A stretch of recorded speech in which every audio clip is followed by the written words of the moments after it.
So today is a different kind of adventure. We're on our way to check out a potentially new adventure mobile. It's something I've been looking at for a long time, not this particular one, but getting something in this area, and finally have the opportunity and found one that looks to be the right one. So we're going to check it out now. It's about a 4-hour drive for us.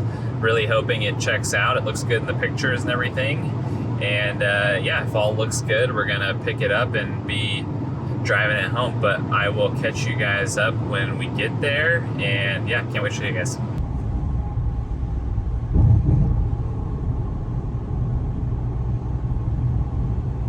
So just waiting now for them to show up in the vehicle.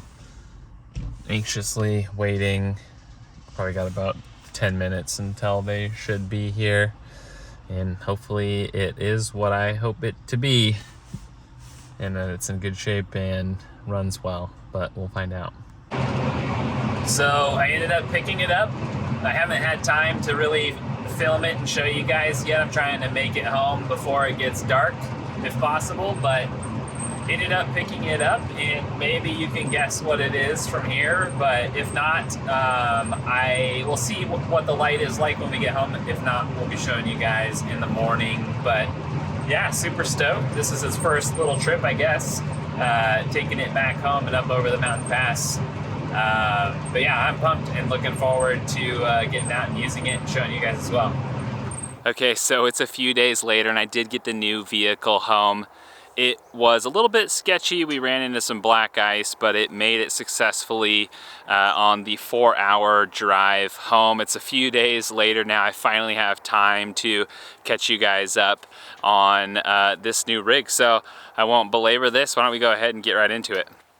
All right, there it is. It's my new to me 2001 Ford E250 Econoline.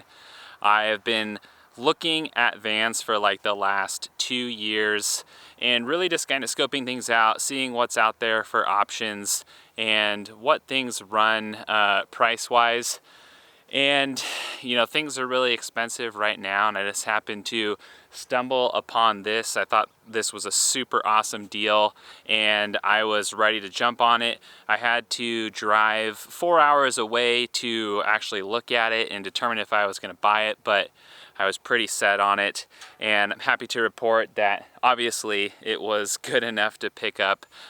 This thing's pretty awesome, and it has all of the maintenance records from when it was new to me. I'm actually the third owner of this vehicle, and from everything that I can see, it looks like it was very well taken care of. Made the 4-hour drive home, no problem. And yeah, I am super pumped to get into this thing. So why don't we talk a bit more about the specifics. So as I mentioned earlier, this is a 2001 E250 Econoline. And I had been looking at a number of other vans, you know, whether it was a Transit or a Sprinter or Chevy Express. And I really like these E250s and these E-Series vans because I'm a huge fan of Sportsmobile. I just love how Sportsmobiles look. So kind of early on when I was looking at vans, Sportsmobiles always kind of jumped out at me. And another reason why I went this direction is really kind of cost of ownership, at least what I did have done as far as research is concerned. These vans, obviously, they're everywhere. You know, contractors, they're just a ton of fleet vehicles out there. And Ford put these transmissions and these motors in all of their vehicles during the years that this was produced. So parts are super easy to come by and relatively cheap when you're looking at vans that are out there. Obviously, this is a little bit older of a vehicle, so parts typically are going to be a little bit cheaper than something new with a lot more technology in it. So that was a big kind of deciding factor. And also, it being an Econoline, and a little bit older, the price was definitely right on it. Now, one big thing is, while this van is lifted and it's on 33s, it's only 2-wheel drive. It's super difficult to A, find 4-wheel drive vans out there, and B, find 4-wheel drive vans out there that aren't really $60,000, $70,000 plus, and that's just not in my price range right now. Another reason why I went this, and we'll get inside here in a moment, is it's already converted. So there are a few things that I'm eventually going to change, probably a few things I'm going to change right away, but the inside's already done and the conversion's already done. So I don't necessarily have to spend money or time doing that myself. We can basically just get out and start using it and figuring out what we like. Now, as I mentioned, this van is lifted. It's on an Action Van Ultimate lift kit, and I have to say it rides great. Just driving out here in this little back roads area, it seems to do really well, feels pretty good. So super pumped with that. The guy I bought it from converted it over kind of the last year and realized that it was a little bit too big for kind of what he wanted. He lived in the city, and I definitely don't blame him. I wouldn't want to be driving this necessarily around the city kind of as a daily driver. So he was looking to move to something a little bit different, maybe a little bit smaller, and selling this to fund his build. So my plan with this van is to really just use it and figure out if it's something that I like. You know, I've been putting a ton of work into my Tacoma, and I love that. I have no plans of getting rid of that, and I definitely want to get out and use it now, especially that I did the interior and got the solar in. But this is kind of like maybe the next jump up as far as creature comforts are concerned, especially traveling with the wife and dog. It'll be nice to have just this enclosed area and kind of out of the elements. It's a little bit more friendly for her and the dog, but it will also be nice just to have on road trips and have just, you know, this access to this interior space to hang out, especially if the weather's poor or it's a little bit cold outside. Can obviously do that in the Tacoma, but it's just a little bit less comfortable. So now we go ahead and take a look at the inside.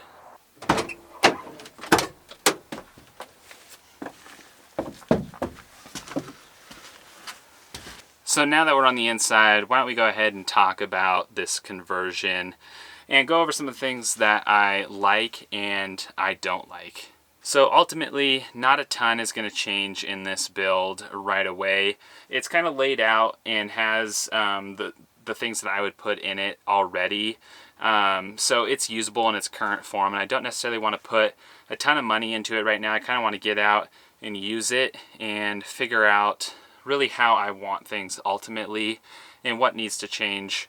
One thing I do know is that the space in here isn't used super efficiently. There's a lot of areas where things maybe could be a little bit tighter.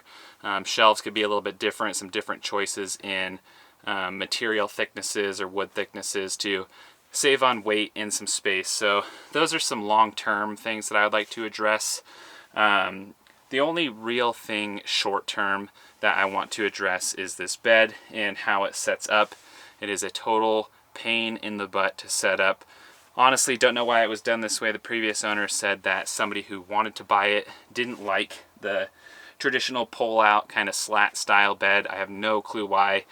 And he changed it into this, and that was a terrible decision. So I'm going to be taking it and converting it back to the slat style, at least for now. And I'm probably going to take the bed down a little bit to give some more headroom. You know, this is like a shelf right here, and for me, I'm pretty tall. So I'd like to have either get rid of this shelf in some sections so that way there's actually a spot for me to sit upright, and even my wife who's a bit shorter, but somewhere so we can like sit and not have our necks craning down like that. So definitely want to address some of those like comfort things right away. But other than that, this thing actually came with a lot of cool stuff that the previous owner threw in, which I'm super stoked about because they're things that I don't need to buy myself. Now, one of those things is the solar panel on the roof. That's great. I don't have to add that. It also came with basically a Jackery style battery. I think the brand's like Bluetti or Bluetti, something like that. But basically a battery bank that sits under the bed here. The solar plugs into it, and then that runs the fridge in the back, and there's some like LED strip lights in here as well that it can run. So really simple. That will run most of the electronic stuff in here for now until I figure out what I want to do. Another thing it came with is a decent fridge in the back, which I'm super pumped about. It's an Ironman fridge. Looks like it should work awesome and do perfect for this setup, so I'm stoked to get out and try and use that as well. I would end up putting a fridge in this anyways. I absolutely love my fridge in the Tacoma, and I think if you're spending you know, a lot of time outdoors, a fridge is just super necessary, especially in a van. Another thing that he also threw in was the hot tap hot water system, so that's super awesome. He didn't even get around to using it, so it's actually brand spanking new and unused. I've never had one of those before, but definitely looking forward to using that. Now, the sink in this is also pretty awesome. It's got a gray water tank and a freshwater tank with quick connects to get those out of there. But I like that it's actually a foot pump sink, so less to go wrong. I don't need a battery to run it, and it's just going to be super dead simple to use. So I think that's pretty awesome, and that's definitely one of the features that I'm going to keep, even if I change a lot of other things. He already put in a swiveling passenger seat, so that's awesome. Gives just another spot to sit in here and really opens up the space well. And I like that he's also got the Max Air fan in here too, so that is awesome. Like I said, there's a lot of good stuff in this van. It's just could be laid out a little bit better and a little bit more efficiently, but definitely not complaining too much. I'm just super pumped to finally have a van and something to get out and use. But those are kind of just some of the things that I'm gonna address first, and over time we'll figure out what we really like in this build and kind of what we want to change the most, and look to address those things. But it's usable right now in its current form, and I'm super stoked on that. Something else that it came with is this Webasto gas heater. He said he pulled it out and never used it. He doesn't know if it works or not, but he gave it to me for free, so I'm certainly going to see if I can get it functioning. It's actually got a temperature knob up underneath the steering wheel there, so yeah, we'll see if we can't get this to work. That would be super awesome if so. Alright, so that is the van. I am just super pumped to have this. I crack a big smile every time I see it. I just love how it looks. And yeah, I'm just generally pumped, and I can't wait to get out and use it. Since it's two-wheel drive, definitely going to be a 3-season van. It was not super fun to drive home in the ice and snow. It's a little bit squirrely. It may be getting converted to 4-wheel drive sometime in the future, but I want to get out and use it and see if I like it first before making that sort of investment. I'm sure there's something I forgot to cover on this video, but there'll be tons more videos on this as we keep it and build it out, and kind of make it how we want to make it and do some trips in it. So definitely stay tuned for those and subscribe if you haven't. Certainly lots more videos to come, but I hope you guys are as stoked as I am for this, and I can't wait to get out on some adventures. But until then, I'll catch you guys in the next video.